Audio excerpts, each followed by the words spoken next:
Que o Senhor nos abençoe e nos envolva na sua proteção.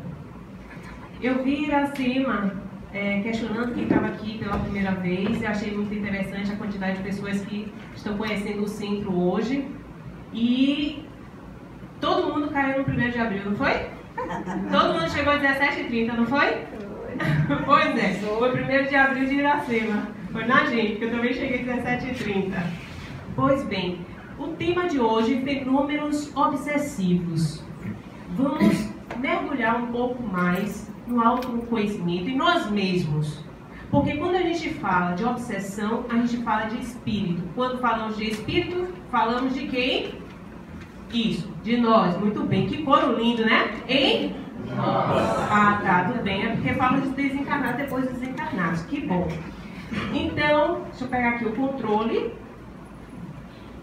para a gente ir passando. Eu fiz uma apresentação para me guiar, para ter uma noção. E também querendo, antes de entrar logo no tema, chamar a atenção para o seguinte: quando a gente pede a contribuição para aquelas pessoas mais necessitadas, é porque nós estamos numa condição privilegiada. Nós reencarnamos agora, nesse momento, estamos encarnados. Estou falando com os encarnados.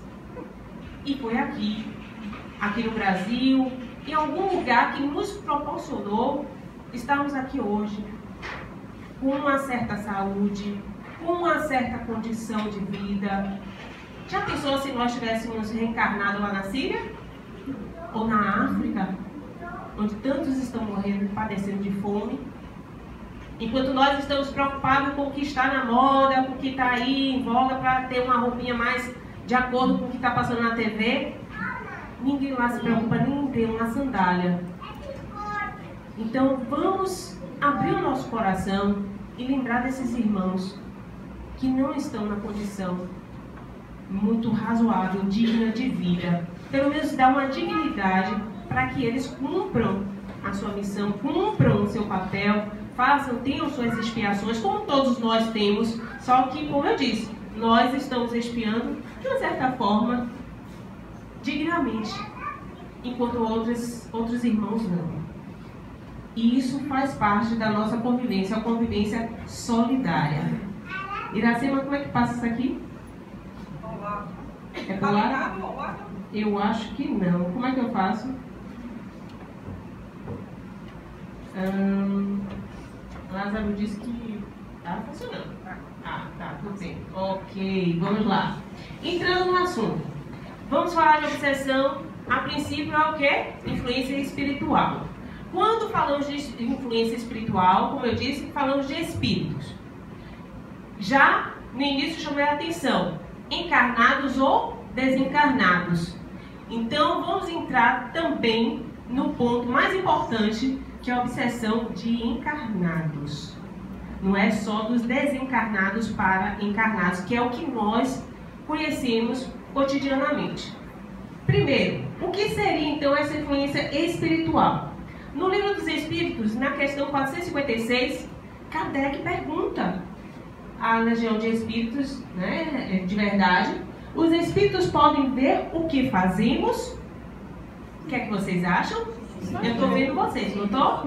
Vocês estão me vendo, não estão? Vocês são o quê? Oh, meu Deus, desencarnada? Vocês são espíritos. Ótimo. Ah, que bom. São o quê? Espíritos. Finalmente. Parece que somos. Por que eu friso sempre isso? Porque a gente chega na casa espírita, se torna espírita, mas não deixa o espiritismo entrar dentro de nós. Então a gente fala de espírito como se fosse algo muito distante. Até o meu espírito, não o meu espírito, eu espírito. Você é o espírito. Eu sou o espírito, Karina. A gente deveria se apresentar: oi, tudo bem? O que é que você é? Alma. Eu também, como vai, tudo bom? Mas temos nosso nome, temos nossa individualidade. Então lembremos, somos espíritos. Então, espíritos podem ver o que fazemos? Sim. Podem. Como? Cada um, porém, só vê aquilo a que dá atenção. Não se ocupam com o que quiser indiferente. Se algo não é do seu interesse, você vai dar bola? Ao contrário, né? Aí você despreza, você vai focar naquilo que lhe interessa. Encarnado ou desencarnado. Karina está falando aqui encarnado. Se eu tiver um treco para fui, eu vou continuar sendo Karina. Meus gostos mudaram? Minhas vontades mudaram? Minhas emoções mudaram? Não, então tudo igual. Só Karina só não tem um corpo carnal. Por isso ela está desencarnada. Então prossigamos. Na questão 459, Kardec questiona: eles influenciam nossos pensamentos e atos? Sim. Essa é a famosa questão, né? Sim. A sua influência é maior do que supondes, porque muito frequentemente são eles que nos dirigem. Kardec já chama atenção para a gente a respeito disso no Livro dos Espíritos. Olha, muito frequentemente são eles que vos dirigem. Como assim, cara? Então a gente pensa que essa influência é aquela influência que acha que a pessoa está possuída, né? Assim, fulano está possuído. Deve ser obsessor. Principalmente a gente ouve isso entre os casais, né? A minha esposa hoje chegou em casa, brigou a respeito de tudo, chegou do sítio, deve ter trazido um obsessor, né? Sempre tem essa desculpa. Então, os espíritos estão constantemente nos influenciando. Se eu te fizer um elogio aqui, você ficar mais, uau, dentro de si, mais vaidoso, eu estou te influenciando? Sim.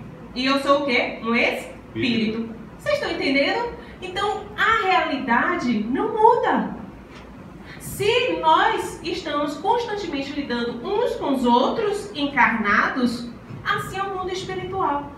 Porque quando a gente fala em mundo espiritual, a pessoa pensa que é algo do outro mundo. Não é esse mundo aqui agora. Nossos irmãos desencarnados estão aqui conosco hoje. Também a nossa assistência espiritual trouxe aqueles que precisam estar conosco, ouvindo essas informações. Então, tenhamos essa noção dentro de nós. Não imaginemos que o mundo espiritual é só a colônia nosso lar. Não, é aqui agora. E os vários mundos, não é um grande universo que o Criador, nosso Pai, criou. Então, influência que um ou mais espíritos tentam obter sobre um indivíduo, desejando ou não prejudicá-lo, é o que? A obsessão. A definição de obsessão. Quando a gente fala influência de um ou mais espíritos. Então, Karina, quer dizer que se eu chegasse a ser influenciada, eu pensava que tinha só um encosto. Não, você pode ter vários encostos, apesar de ter umas costas só. Entendeu? Vários. Pode estar, com um fardo, né, bem pesado. E é o resultado do intercâmbio psíquico, emocional ou físico. Quando a gente fala esse intercâmbio psíquico, emocional ou físico, estamos falando de trocas. Trocas. Entre dois seres com sentimentos em desequilíbrio. É o que traz o espírito Manuel Filomeno de Miranda, né, em Loucura e Obsessão. Então, como que isso lidar? Alguém ouviu? Todo mundo ouviu? Quando eu faço isso aqui, eu estou vibrando. Isso é uma vibração. Entenderam? Vocês estão ouvindo o som através de ondas sonoras que chegam até os ouvidos de vocês, não é isso? Então, eu vibro, a onda vai e sintoniza. Por isso que vocês me escutam. Assim também são os pensamentos. Eu penso, emito a vibração daquilo que penso e todos nós somos antenas. Captamos se for do nosso interesse. Lembra no início? Então, estamos sempre acompanhados com aqueles que nos são afins, com os nossos semelhantes. Me diga o que pensas, que te direi o que tu és. Me diga o que está vibrando, que eu te direi com quem andas. Entenderam agora como é que funciona o pensamento? Porque parece algo tão distante. A gente diz assim, pense em coisas boas. Parece até fácil, né? Pode não ser fácil, mas é importante pensarmos coisas boas, controlarmos nosso pensamento, controlarmos nosso emocional, nossas emoções. Que é então o obsessor? São espíritos, encarnados ou desencarnados, como nós, que assim procedem, na maioria dos casos, por vingança, pelo que sofreram em outras existências, por estarem sofrendo e querendo que outros sofram, e por covardia. Ou seja, temos várias formas, vários motivos. Pode ser uma obsessão kármica, ou seja, de vidas anteriores, né? Reencarnações anteriores. Essas encarnações vivenciamos com outros espíritos e temos alguns resgates. Enquanto não resolvemos essas pendências, pode ficar uma relação de raiva, de mágoa, algo que vincule, no caso, o meu espírito, eu, espírito, com outros espíritos. E também, no caso aqui, por covardia. O que seria? O que a gente chama de covardia, nesse caso de obsessão espiritual? São os espíritos galhofeiros, aqueles que se aproveitam das nossas fragilidades. Nem te conheço, mas se eu puder tirar um sarro de sua cara, eu vou tirar. Não existem pessoas conosco no dia a dia que são assim, agem assim? Essas pessoas vão desencarnar, sabia disso? Vão tudo para o tal mundo espiritual que a gente acha que é bem distante e não é. Ah, Karina, por isso que o mundo espiritual tem gente ruim, eu já ouvi falar de umbral, de tudo. Exato, porque tudo que tem aqui tem mundo espiritual. A gente morre aqui e vai para lá. Então, temos que permanecer, quando eu falo de energia, estamos falando de fluidos. Energia boa e energia ruim. Se nós permanecemos com os fluidos bons, com a energia boa, iremos atrair boas companhias, bons espíritos. Que, no caso, manteremos a saúde e o equilíbrio. E também vamos abrir as portas do bem e do amor. Estamos abertos para praticar o bem, para receber o bem, para amar e sermos amados. Porque estamos nos mantendo nessa frequência, e sintonizando com aqueles que também estão na mesma frequência, na mesma vibração. E no caso a energia ruim, claro, atrair espíritos inferiores, que vão acabar decorrendo em doenças e desequilíbrio, abrindo as portas do mal e do ódio, da revolta, né, da mágoa. Tem pessoas que no Evangelho, inclusive, chamam a atenção para os melindres. A pessoa às vezes é melindrosa, faz alguma coisinha, pronto, é o fim do mundo, se desespera, né? Ou seja, uma gota de água transforma num maior escarcéu, um maior furacão. Você está querendo fazer alguma pergunta? Sim. Quando você entra em atrito com uma outra pessoa, então geralmente é uma obsessora, não desequilíbrio. Olha, né? Vamos falar sobre isso. Quando a gente fala, provavelmente muita coisa que vocês vão perguntar, eu tenho aqui na apresentação. Quando nós entramos em atrito com alguém, são vários motivos. Pode ser que seja um resgate já de convivências anteriores, pode ser uma prova que nós temos que nos burilar, nós temos que ter paciência com aquela pessoa, né? Nós somos uma pedra, um diamante a ser lapidado. Cada dia nós estamos devastando um pouco, estamos nos melhorando. E como que nós vamos melhorar se aqueles que convivem conosco são iguais? Geralmente, as pessoas que mais difícil a convivência conosco no dia a dia são as que também mais nos ensinam. Nós nos fortalecemos nessas relações. Não, porque você falou uma questão aí Onde... de equilíbrio emocional, né? Isso, a gente vai chegar lá. Onde começa a obsessão, então? Em nós mesmos. Como em nós mesmos que começa essa obsessão? A obsessão, nós permitimos, consciente ou inconscientemente. Uma vez fazendo a palestra sobre a obsessão, no finalzinho uma pessoa virou assim, estava chateada, revoltada. Eu já passei por um caso de obsessão, eu não concordo, eu não permiti, no entanto, eu tinha um obsessor. Sim, você pode achar que não permitiu.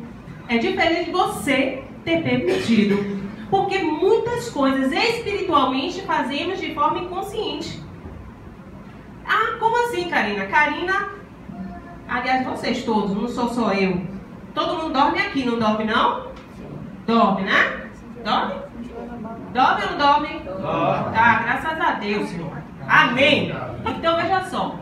A gente, quando dorme, o nosso espírito, corpo espiritual, ele tem uma folga e nós temos uma liberdade maior, que nós chamamos de emancipação da alma. Durante o sono, nós podemos ter contato com os nossos queridos, com os nossos desafetos no mundo espiritual. Não é isso? Sim.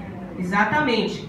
Quando eu estou no mundo espiritual, eu posso ser uma pessoa completamente, ter um comportamento diferente, completamente diferente do que eu em vigília. Como assim?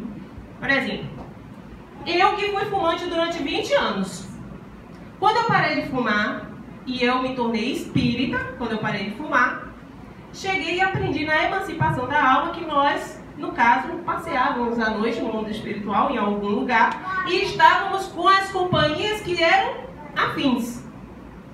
Aí eu pensei, poxa, eu parei de fumar, mas eu gostava, porque o vício, a gente gosta do vício. Ele faz mal, é um hábito que faz mal.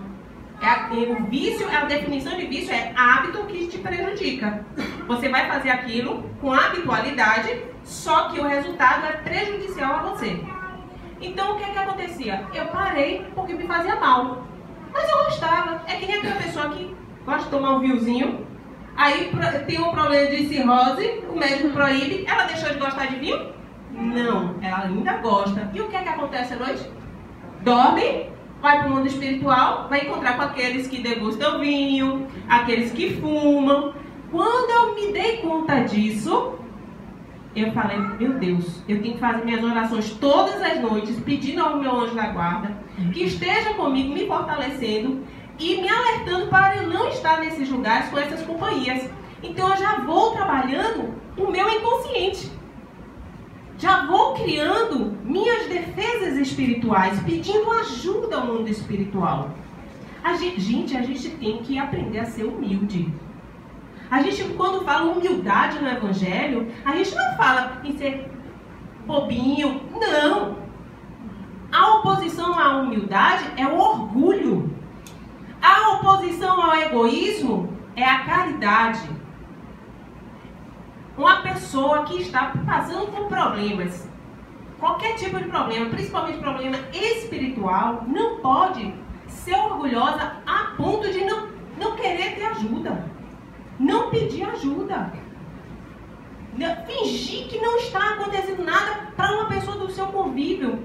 Eu mostrei ali para Iracema, eu recebi uma mensagem hoje de uma pessoa que estava pensando em se suicidar, mas que ainda não tinha feito isso porque estava disfarçando para a mãe não saber o que ela estava passando. Eu falei, pô, é o espírito mais próximo a você, é o espírito que mais te ama do seu convívio, que você não quer magoar, é aquele que deve te ajudar. Converse com ela, procure um psiquiatra, procure ajuda, seja humilde. Então temos que saber que nós temos limites, nós não somos perfeitos, nem seremos. Nós lutaremos para cada vez mais nos melhorarmos, para estarmos sempre melhores, mas não chegaremos a ser perfeitos. Lembra-se quando o rapaz chega para Jesus e fala que, no caso, queria uma cura. Ele se aproxima de Jesus e diz assim, bom mestre. E Jesus diz, bom? Por que me chamas de bom? Bom sou o Pai. Se Jesus, o Espírito puro, o mais perfeito que já esteve aqui na Terra, considerado o nosso guia modelo, segundo a questão 625 do Livro dos Espíritos, não se considera bom, por que a gente está se achando tanto? Então, a obsessão começa em nós mesmos. Aí ficam culpando os nossos obsessores, né? Eu adoro obsessor. Inclusive, quem quiser se desfazer desse obsessor, manda pra mim. Adoro, amo obsessor. É sério. Tudo que eu mais me fortaleci até hoje, tudo que eu aprendi. Inclusive, eu parei de fumar para de obsessor. Para vocês terem ideia, eu criei o hábito que eu só fumava em casa. Eu não fumava na rua, porque é uma questão de aparência social, né? Muitas vezes vivemos de aparência. Quando eu chegava em casa, no elevador, já batia aquela vontade. Ai, meu Deus, chego em casa, poxa, fumar um cigarrinho como eu fazia antes. Vou no posto comprar. E virava, não vou. E ficava aquela coisa. Eu entrava em casa angustiada. Um dia, não sei como, na hora que eu apertei o andar e veio aquela vontade assim de poderia ir no posto comprar um cigarro, eu pensei, por que eu só penso isso quando entro no elevador? A gente pensa logo que é condicionado a isso, né? Nosso cérebro fica condicionado. E o condicionamento para mim se chama obsessor. Eu na mesma hora virei assim, eu olhei pro lado, tem algum obsessor de cigarro aqui? Eu sei que você fuma, eu não vou fumar mais. Não adianta, não me persiga. E todas as vezes que eu entrava no elevador, que eu pensava, olhar para o lado, não adianta. Hoje eu entro, pode falar, inclusive a pessoa pode mostrar a carteira, não tenho vontade.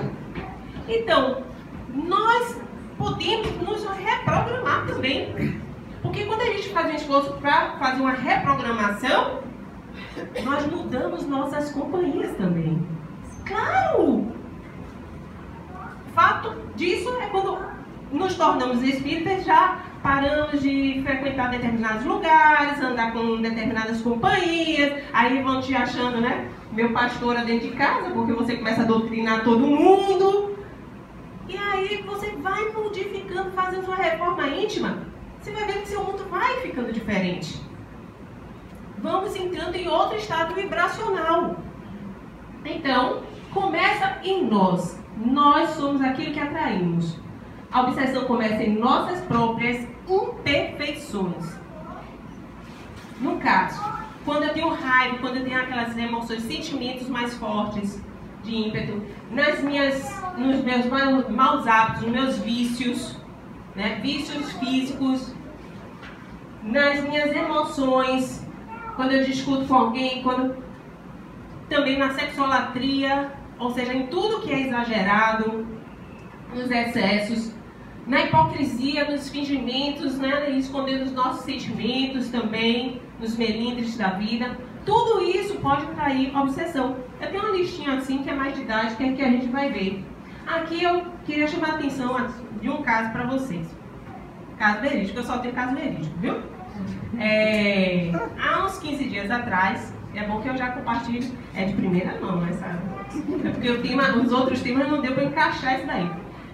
Eu estava estudando numa casa, numa rua próxima até a residência de meu pai, e só tem estudante, é uma casa que a gente se reúne só para estudar, todos os dias. Aí eu cheguei, estacionei meu carro e fui estudar. Saí para o almoço e não tirei o carro do lugar. Quando eu fui passando pelo carro na volta do almoço, tinha um carro encostado no meu fundo, com, como é que chama aquele negócio de reboque? Um guincho, né? Engate. Um engate enfiado no meu carro. Aí, bem no fundo, era fundo com fundo, né? Aí eu falei assim, meu Deus do céu, a criatura nem deixando nem 2 dedos, porque quando eu encosto no carro, eu deixo pelo menos 2 dedos para dizer assim, olha, não tá encostado, né? Não, ele botou e enfiou o engate no meu carro. Mas aquilo me subiu, calma, Karina, calma. Aí peguei e puxei um pouquinho o carro para frente. Quando eu puxei um pouquinho o meu carro para frente, é que eu vi que tinha amassado. E ficou parecendo uma bola de tênis que tinha enfiado no meu carro, né? Aí eu, se eu soubesse que tinha amassado, eu tinha tirado do lugar. Agora que eu bater foto assim. Depois eu virei assim, olha, eu depois vejo o que é que eu faço. Entrei na casa para estudar revoltada, porque os pensamentos eram, eu devia ter pegado minha chave e arranhar o carro todo. Porque o pensamento de uma pessoa que ainda age por impulso, é por isso que a gente volta pro carro e vê o carro todo arranhado. Porque alguém agiu por impulso, alguém foi irracional, alguém voltou à era Neandertal. Aí foi lá e, né? Então Karina quase volta em umas encarnações. Aí eu, calma, vá, sente na sua bancada. Quando eu cheguei e sentei na minha bancada, eu não conseguia estudar. cabeça estava mil, né? Poxa, no carro, no vinho, não sei o quê. Calma, Karina, o lado material, desapegue. Depois eu falei, não, mas não vai ficar assim não, eu vou conversar com ele. Aí fui, cheguei lá, buzinei, a moça abriu a porta, aí a moça que trabalha na casa, né? Aí eu, boa tarde, o proprietário desse carro mora aí? Ela mora. Ele está? Está. Você poderia chamá-lo, por favor? Aí ela, tá bom, aí foi lá. Quem queria falar com ele? Eu era a vizinha, olha que cara de pau. Como meus pais moram no conjunto, né? É a vizinha, eu não tô mentindo. Eu não sei mentir. É a vizinha dele. Aí ela foi lá. Aí vem Shrek, né? O ogro, né? De bermuda, sem camisa. Uma fera. Aí, quando ele chegou, pois não. O senhor é proprietário desse carro? Sou, por quê?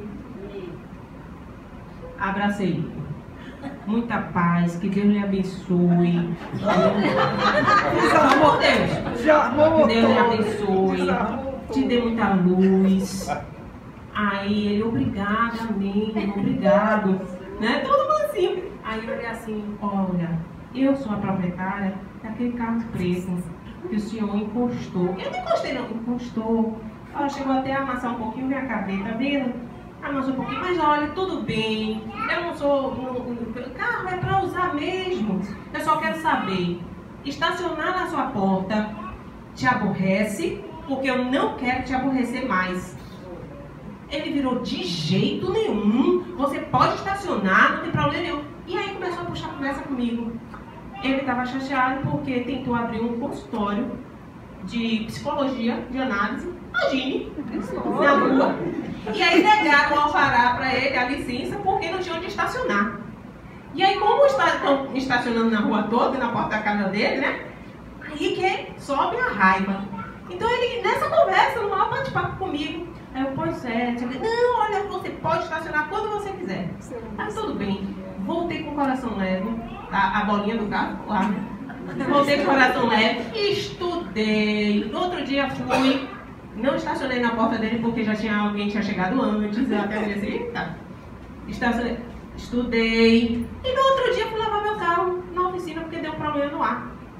Estou com o rapaz da oficina, ele suspendeu o carro.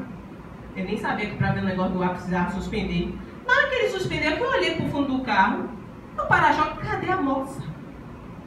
Aí eu olhei pra ele, Sobral. Anteontem o rapaz entrou no meu carro, ficou o engate, ficou a marca do engate, agora não tem mais nada. Aí que esse material volta pro lugar. Gente, vocês estão vendo? Como às vezes, por uma besteira, todo o nosso dia, toda a nossa semana, talvez a vida de uma pessoa mude por causa de uma besteira.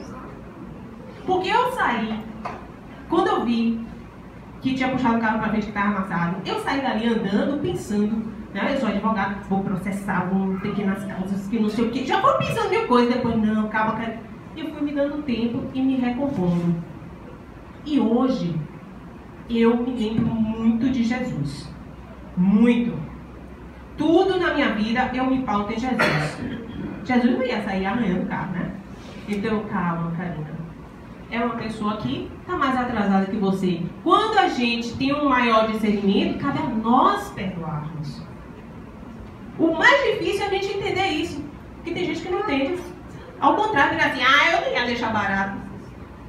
Você vê como a espiritualidade trabalha em nosso favor. Brechas psíquicas para obsessão, o uso compulsivo de drogas, álcool, personalismo exagerado, egocentrismo. Tudo, a pessoa acha que tudo gira em torno dela, as pessoas têm que fazer tudo para ela que é importante. Inconformação, apego ao dinheiro e aos bens materiais, falta de nobres ideais, ausência de fraternidade, vontade deseducada, ausência de autocontrole, irritação constante, mau humor permanente, desejo de vingança, inveja, ciúme e viciação sexual. Entre outras coisas. Eu trouxe aqui as mais comuns. Karina, então ciúme, a mulherada aqui toda já está obsediada, né? Ou obsedada, tanto faz. Porque o difícil para a mulher é não ser ciumenta.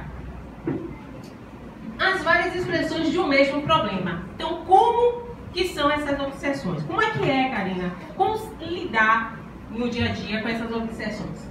Encarnado para encarnado. Onde é aqui o negocinho que faz...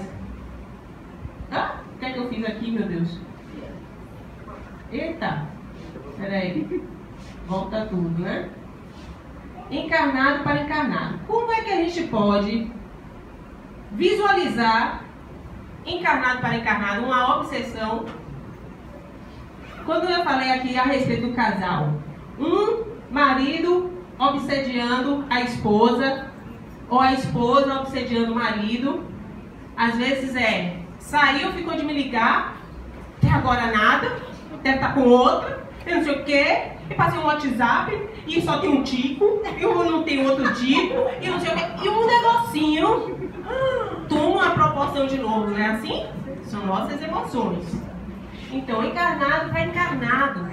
Mãe com filho, principalmente filho adolescente. Filho que vai pro show de Justin Bieber, né? Acontece demais. O que é que tá fazendo? Com o que tá andando meu filho? Ele liga de 5 em 5 minutos. Então, não deixa de ser uma obsessão. A obsessão, eu me ligo psiquicamente ao outro. Então, aí eu tenho uma ligação psíquica de encarnado para encarnado. Encarnado para desencarnado. Karina, eu posso obsediar um desencarnado? Pode. Isso acontece muito com os nossos entes queridos quando desencarnam. Aliás, nos livros de André Luiz, né, A Vida no Mundo Espiritual, se eu não me engano, tem um caso no Missionários da Luz, a respeito de Esther e a família. O marido de Esther desencarna e deixa ela viúva com 3 filhos e 2, no caso um casal, né, de tios mais velhos que ela, morando com ela. E ela sempre pensando no marido, na falta que ele faz, as contas vencendo, aquela coisa, sempre pensando no marido. O que é que acontecia? O marido sempre estava ali próximo, convivendo com eles. E olha a situação. Como moravam, né, com essa vibração, que não sabiam trabalhar a perda desse ente querido, atraíram companhias para o lar, já que não fazia evangelho no lar, nada disso, né? Que na hora que iam fazer as refeições, sentavam na mesa, sentavam à mesa, na mesa não, porque é sentar em cima, sentavam à mesa, os 6, e viam 6 desencarnados vampirizar os fluidos da comida, de tudo, porque o desencarnado, ele só pode ter sensações através de nós, encarnados. Então, a família atraía essas companhias. Esses desencarnados eram constantemente ali, conviviam com essa família por uma questão de obsessão, por uma ligação psíquica, por uma identificação. Então, acontece muito de encarnar para desencarnar. Obsessão recíproca, quando é mútua, óbvia. Ó, falando André Luiz, eu me lembrei de um caso que tem nos domínios da mediunidade. Libório e Sara, né, que eram apaixonados, Libório desencarnou, e aí está no mundo espiritual, como desencarnado. E Sara, viúva, uma médium, começou a sentir a presença de Libório, né, a influência dele, e aí, poxa, com discernimento, trabalhava em centro espírita, foi e pediu ajuda. Aí fizeram uma reunião mediúnica, conversaram com Libório, né, ó, meu amigo, não adianta você ficar na companhia dela, agora ela vai seguir a vida dela, você vai seguir a sua, etc. Porque é assim que a gente faz. Desobsessão, né, descarrego. Opa, você entrou no centro, faz um descarrego, você sabe. Não, é uma conscientização para quem está obsediado. Olha, você tem que mudar seus hábitos. Faça um curso aqui na casa. Vamos estudar, né, aqui na casa. Temos aqui um grupo que está fazendo um trabalho social.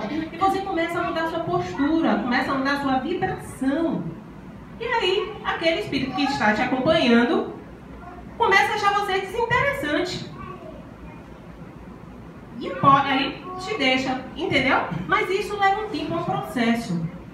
Aí ele resumiu. Libório, né? Então conversou com a equipe mediúnica e falou, tá, tudo bem. Foi para um hospital, no mundo espiritual, com a equipe espiritual, né? Foi levado. E aí, quando Sara dormiu, emancipou-se e foi aonde? No hospital, atrás de Libório, dá carão nele.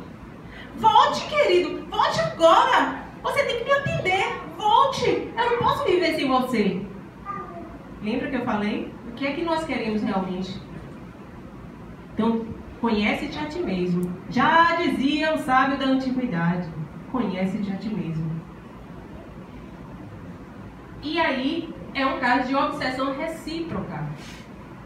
Ela estava obsediando, queria a companhia dele e ele estava com ela.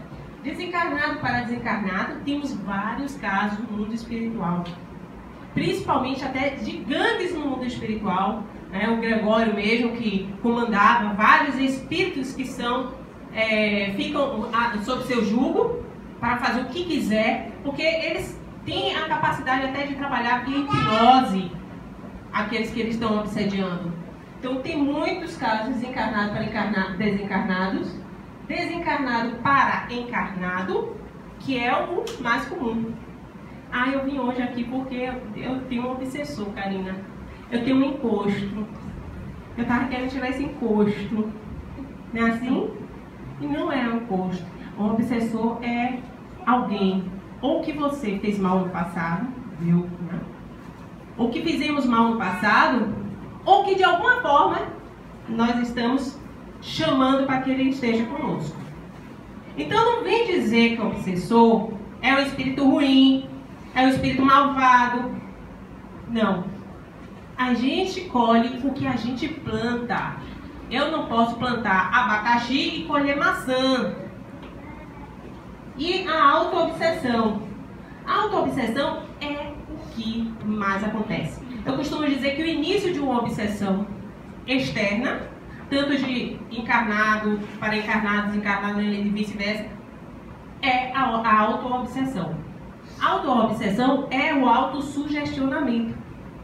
São várias situações.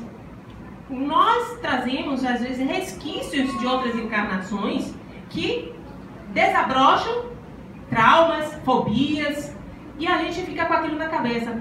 Inclusive, transtorno obsessivo compulsivo vem daí, né? Algumas fobias do passado. Outro, aquela besteirinha, ficou de ligar, não ligou, não sei o quê, você vai alimentando a sua mente de caraminhola. E aí acha que está traindo, e a pessoa nem está. Aí depois você vai e acha, e tem uma circunstância, acha que parecido, e você vai construindo uma história que não existe. Mas aquilo faz mal a você. A dor é viciante. Tem gente que vicia na dor.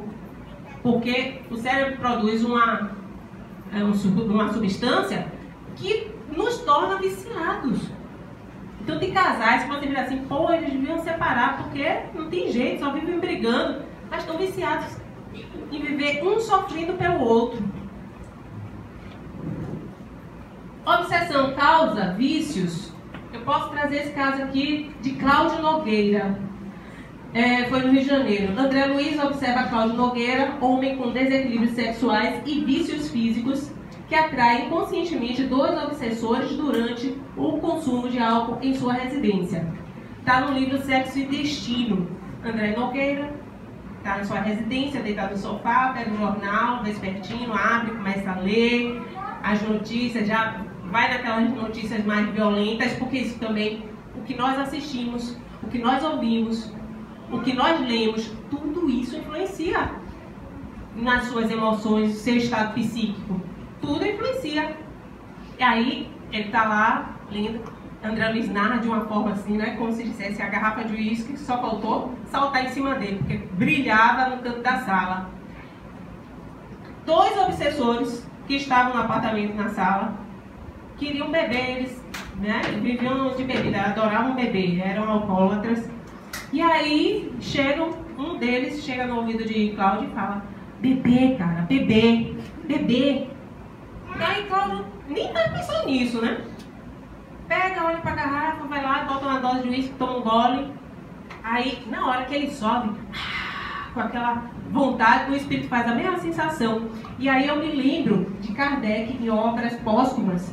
Kardec faz uma descrição no capítulo das obsessões, uma descrição que eu acho fantástica, que ele fala que o obsessor, ele age como se fosse um manto na pessoa. Então, para ter essas sensações, ele se aproxima de forma como se ele te abraçasse, para comungar das sensações. Imagine. Aí ele toma, sobe, né, o uísque, bota no lugar, senta, pega o jornal. O outro, não, eu também quero beber. Aí ele levanta, já pega a garrafa de uísque, já põe perto dele e começa a beber. Cláudio, queria beber, chegou ali, só estava lendo o jornal. Então, muitas coisas nós fazemos por impulso de terceiro. Lembra de Kardec? Muitas vezes são eles que vos dirigem. Por impulso de terceiros. Mas foi à toa? Ah, cara, quer dizer que eu estou em casa e aí eu posso ficar à mercê de qualquer influência dessa? Depende de você. Que nem eu fazer uma palestra na Casa Amiga a respeito de obsessão, né? Quando eu falei sobre esse caso de Cláudio Nogueira, aí o rapaz virou assim: ah, Karina, quer dizer que se eu for num barzinho vou encontrar espírito que bebe? Eu não, espírito que reza. Pelo amor de Deus, né? Diga se não é. É claro. Então temos que ter consciência. Vou, então já sei o que é que acontece. Claro que todo lugar, se eu vou para um cinema, eu vou estar no cinema com espíritos que gostam de assistir filme, cinéfilos, né? Então, temos que lembrar desses detalhes. Obsessão de causa moral. Atraídos pelas vibrações pesadas e doentias dos encarnados à mesa, espíritos envolvidos em círculos escuros absorviam as emanações dos alimentos pelas narinas e os vampirizavam. É o caso da família de Esther. Aqui é Esther, seus tios, né? Que eu contei para vocês. Está lá em Missionários da Luz.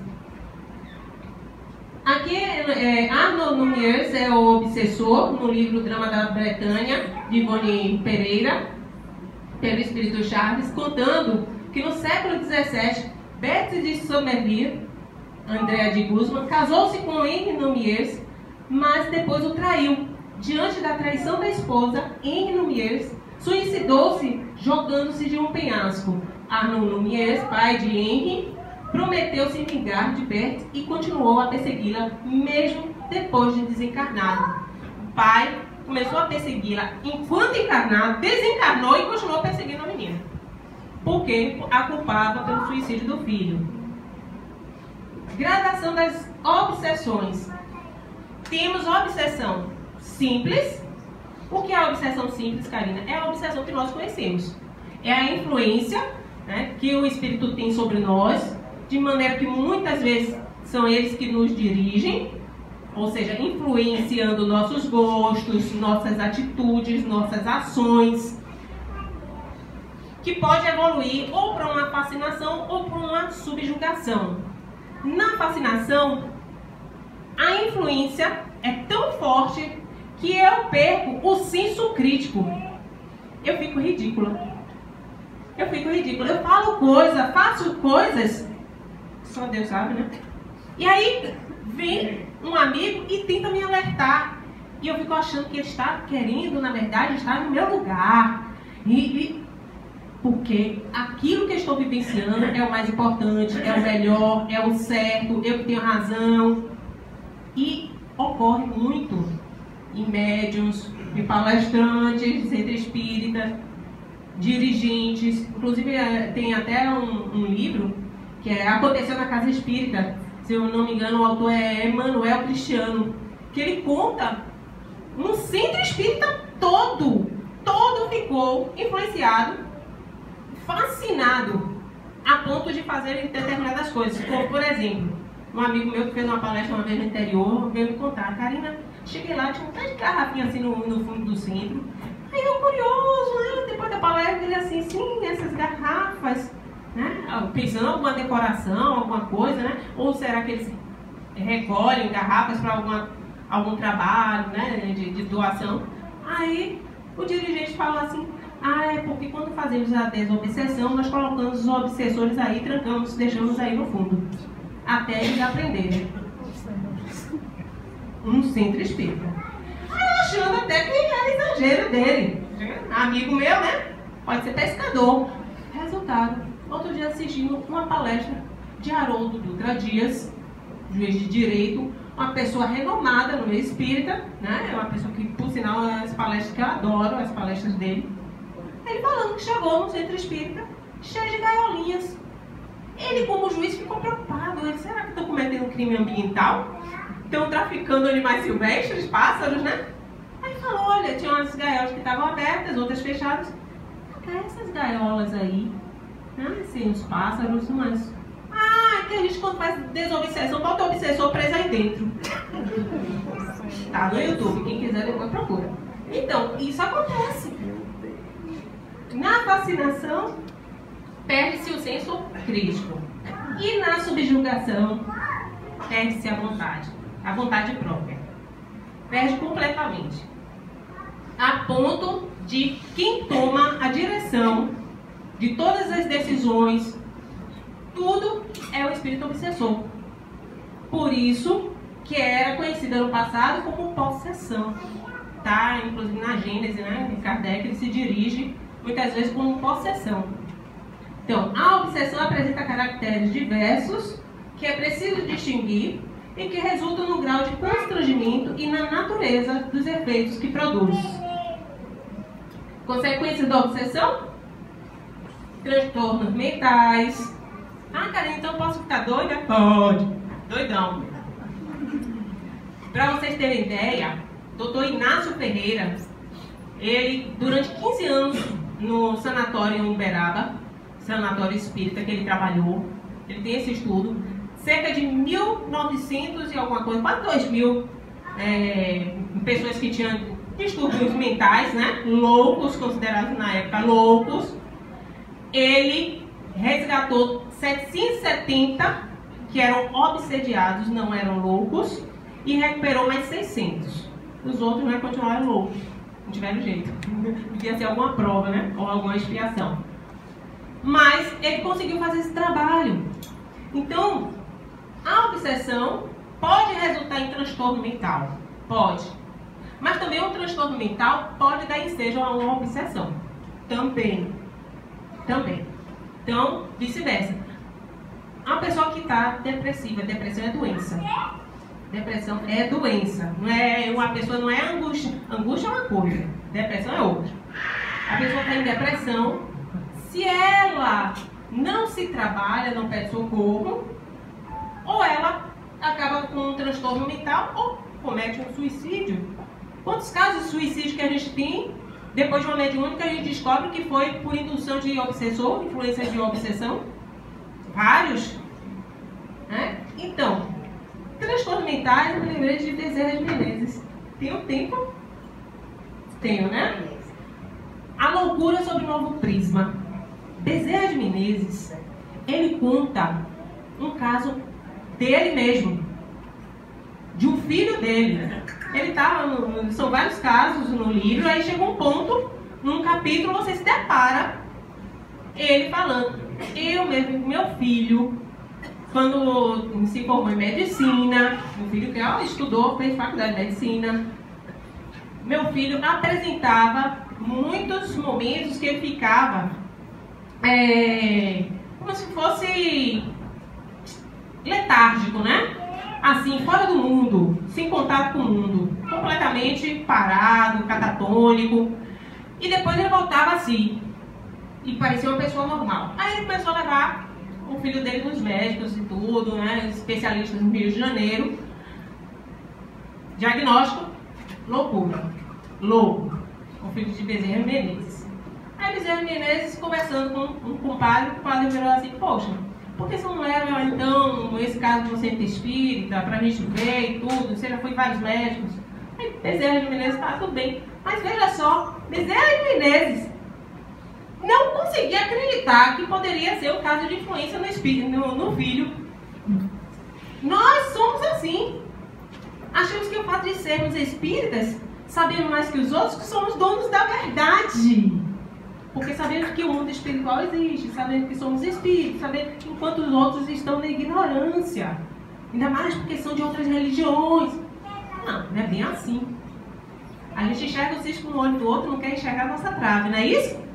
Pois bem, aí foi feita lá a reunião mediúnica, um obsessor que queria perseguir Bezerra de Menezes, doutor Bezerra de Menezes, e o filho também tinha culpa no cartório de algo que aconteceu em outra encarnação.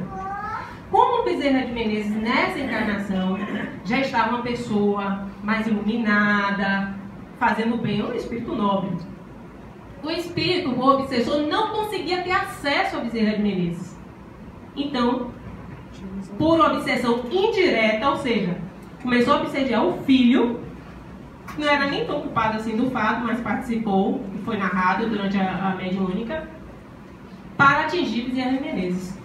Aí Bezerra de Menezes conversa com esse espírito, e o espírito fala, não, você fez tanto mal e tudo que eu não conseguia chegar até você, prejudiquei seu filho, mas agora ele está já com o cérebro tão prejudicado, que se eu deixá-lo, ele talvez nunca mais se recupere. Aí Bezerra de Menezes fala, tudo bem, mas liberte meu filho. Aí o obsessor, né, sai de perto do filho, vai ser tratado no mundo espiritual, e o filho de Bezerra de Menezes fica com problemas mentais o resto da vida. Isso está em Loucura sob o Novo Prisma. Então, desencargos prematuros por influenciação, inclusive o próprio suicídio é um deles. Desequilíbrio familiar, a pessoa que começa a criar casa em casa, briga por tudo, faz intriguinha, não é assim? Desequilibra todo o ambiente familiar.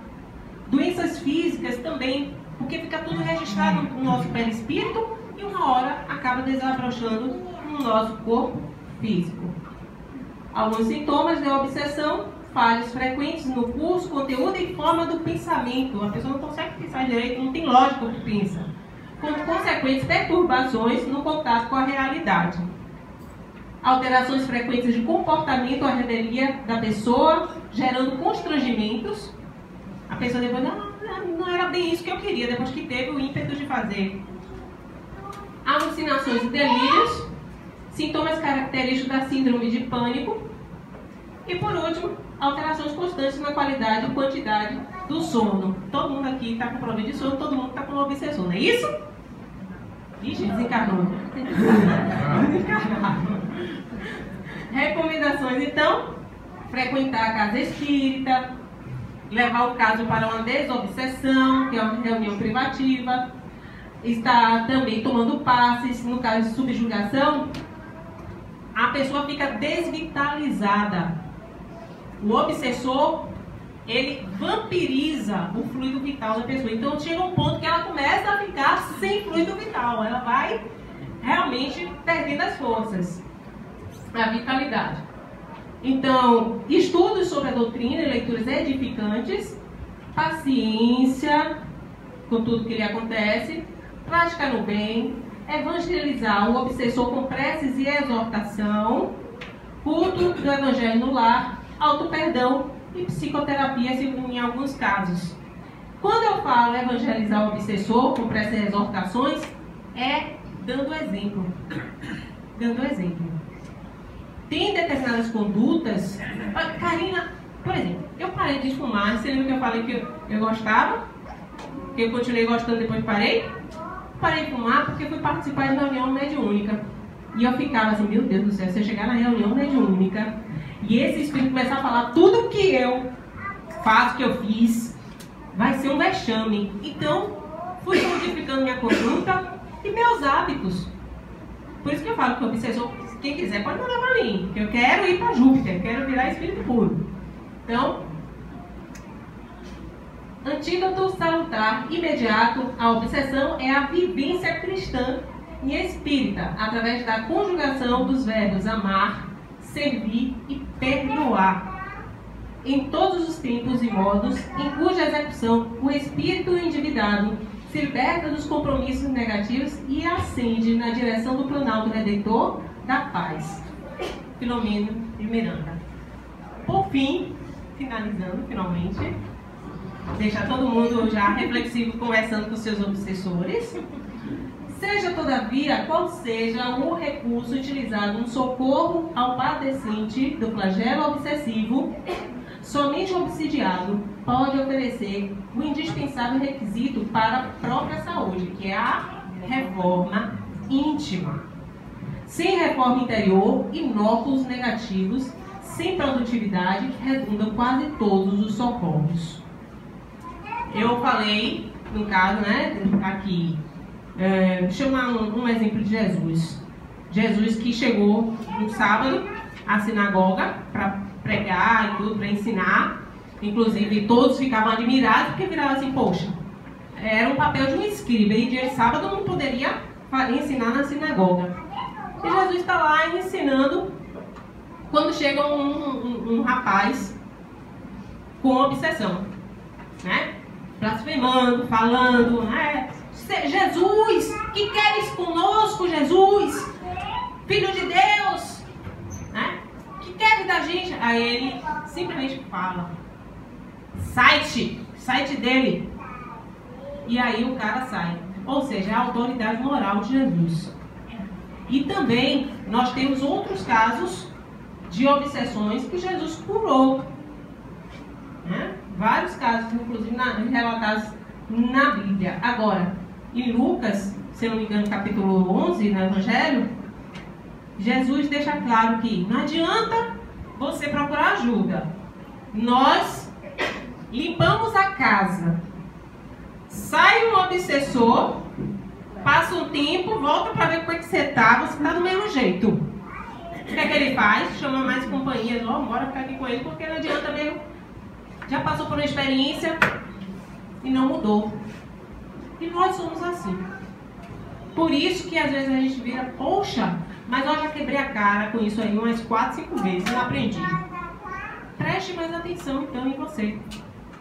Faça a reflexão de Santo Agostinho, questão 919, no Livro dos Espíritos. O autoconhecimento. Fazei o que eu fazia lá na terra quando eu estava encarnado. Todas as noites eu revia como é que tinha sido meu dia, o que teria feito de bom, o que não teria feito, como eu agi, como deixei de agir. São essas reflexões que fazem com que nós nos conheçamos e tenhamos outras posturas diante do mundo. Assim, saberemos quem está agindo. Sou eu ou se é um espírito obsessor? Porque tem gente que fala assim, Karina, como é que eu descubro se é uma obsessão ou se sou eu? Se o pensamento é meu ou se é do outro? Se você se conhece, você percebe. Agora, se você não se conhece, Maria vai com as outras, é isso que chama? Vai pelos outros. Então, fica essa reflexão esta noite. Muita paz a todos.